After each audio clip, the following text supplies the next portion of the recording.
Hey there, here we go with chapter 2 of Poppy. So let's just do a quick review. So there's actually a couple covers. My cover looks slightly different than the one you're seeing there. We talked about how the story takes place in Dimwood Forest, and so it started on Bannock Hill, and chapter 2 is going to go to the Grey House where Poppy's family lives. So in chapter 1, we met the villain, who is Mr. Okax, the owl, and he flew silently over Bannock Hill. He had spotted these mice. Ultimately, he comes down and lands upon ragweed. I think he nicked Poppy's nose, which is going to be kind of important to remember, and he carried ragweed away. So we very rarely in a story actually lose a character in the first chapter, but that's what happens. So here we are on chapter 2, Poppy Remembers. A stinging sensation on her nose woke up Poppy. She touched a paw to the sore spot and winced. Then she looked about in the dark and shook her head in confusion. Where was she? Under a piece of rotten bark. Well, where was the bark? On Bannock Hill. What was she doing there? She had come with her boyfriend, Ragweed. But where was Ragweed? No sooner did Poppy ask herself that than the full horror of what had happened rushed upon her. Ragweed was dead, eaten probably. Poppy closed her eyes. The sheer ghastliness of the thought made it hard for her to breathe. Then, recalling how close she had come to the same fate, she checked herself for other injuries. Though her plump, round belly was white, the rest of her fur was orange-brown. She had large ears and dark, almost round eyes, full whiskers, a tiny nose, pink toes, and a tail. Even for a deer mouse, Poppy was rather dainty.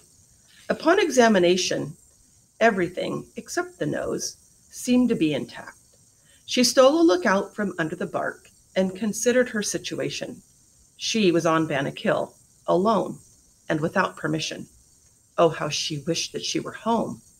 From her earliest days, just a few full moons ago, her parents had been teaching their litter about Mr. Okax. She recalled how they had lined up all 12 of them to take instruction.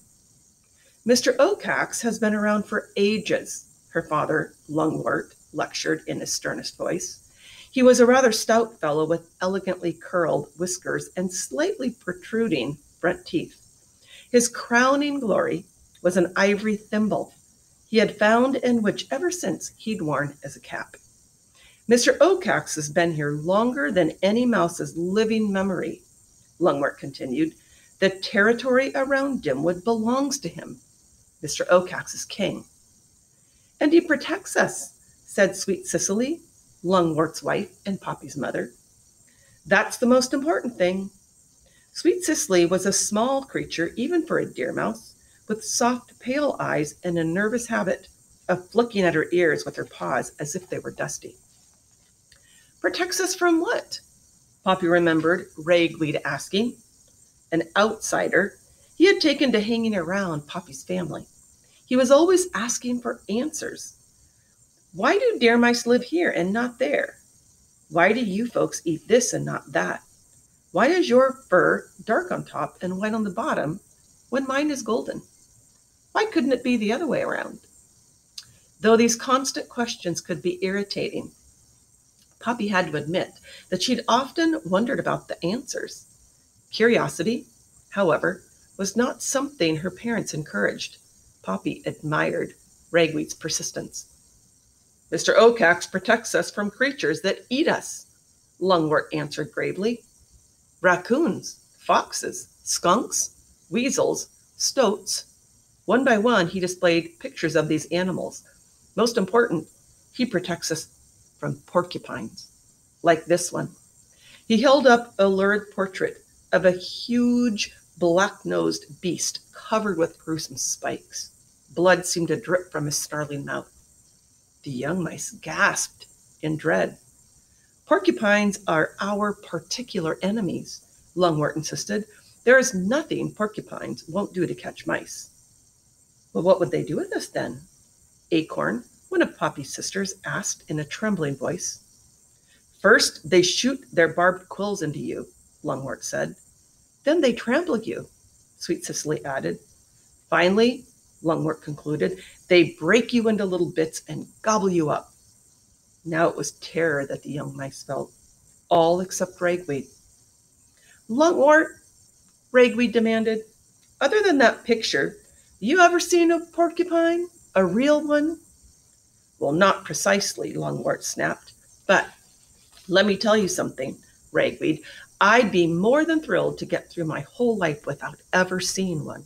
After all, Mr. Oacax has seen porcupines, often. In private conversations with me, mind, these are actual personal experiences I can verify. He informed me that porcupines are not only extremely dangerous, but also devilishly sly. Take note that this judgment comes from a powerful meat-eating bird. The point is, Mr. Oacax protects us from porcupines. It was he, in fact, who was kind enough to educate us about them, as well as supply these pictures. Then how come you have to worry about this dude Oacax too? Ragweed pressed. Struggling to control his temper, Lungwort tapped his thimble cap down over his forehead. Fuming, he replied, Mr. Oacax protects us from vicious porcupines only when we accept him as our ruler. That's why. All he requires is that we ask his permission whenever we move beyond the immediate area of Grey House. We have freedom to go about the old orchard up to Glitter Creek. We can do the same for Farmer Lamount's fields, at our own risk, of course.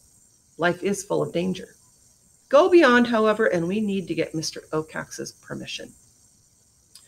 Well, what's his reason? Ragweed persevered. Sweet Cicely, brushing her ears, sighed with exasperation. How Poppy, her own daughter, could take up with such an ill-mannered ruffian was beyond her understanding. All the same, she said, Ragweed, as Mr. Oacax has patiently explained to my husband, he needs to know if we're moving about so he won't mistake us for porcupines. Asking permission is a small sacrifice to pay for our safety. Lungwort nodded his agreement. That owl, he pointed out, has incredible vision and hearing. He can hear or see anything, even in the dark. And a good thing, too. Porcupines prowl at night. Move like lightning, Mr. Oacax says. Shoot quills without asking questions. Kill without mercy. No, my boy, we don't argue with Mr. Oacax. He's our protector. If we disobey, break his rules, and I can't say I blame him either, he gets upset. What'll he do then? Asked Leaf, one of Poppy's brothers. He'll eat you, Lungwort replied briskly as he put away the picture of the porcupine. And, he continued, it happens. During the past year, we have lost some 15 family members. It may be presumed that all failed to ask Mr. Oacax for permission to go somewhere. The children were shocked into silence. Ragweed, however, spoke again. Hey, Pops, didn't I hear you say porcupines are huge? You saw the picture, Lungwort responded. And don't call me Pops. It's common and disrespectful. So them porcupines are bigger than us, right? A lot bigger, Sweet Cicely said, emphasizing the lot. Well, old lady, Ragweed kept on, if them there porcupines are so huge and we're so small, and if this dude owl has such amazing sight, how come he might confuse us mice with them there dude porcupines? Know what I'm saying? An indignant Sweet Cicely looked to her husband. Lungwort sputtered. Ragweed, for your information, proper grammatical usage is those porcupines, not them there porcupines. And while I'm thinking about it, if you intend to court my daughter, I'll thank you to groom your hair properly when you get up in the morning. As for that earring you've taken to wearing, I don't like it. Not one bit. This family is committed to keeping up mice values and is opposed to stupid questions. With that, Lungwort stalked away, tail whipping about in agitation. So that was like that was what we call in books like a flashback. Like they went back in time when Ragweed was still alive and Poppy was remembering this conversation. So now we're going to go back to the present to end this chapter. On Bannock Hill, Poppy remembered it all. She also remembered it was Ragweed who insisted they come up the hill, but that he absolutely refused to ask Mr. Oaxax's permission to do so. Perhaps then what occurred, horrible as it had been, had served Ragweed right. Then and there, Poppy vowed she would never again leave home. The difficulty was that at that moment, she was far from home, frightened and alone. And that's the end of chapter 2.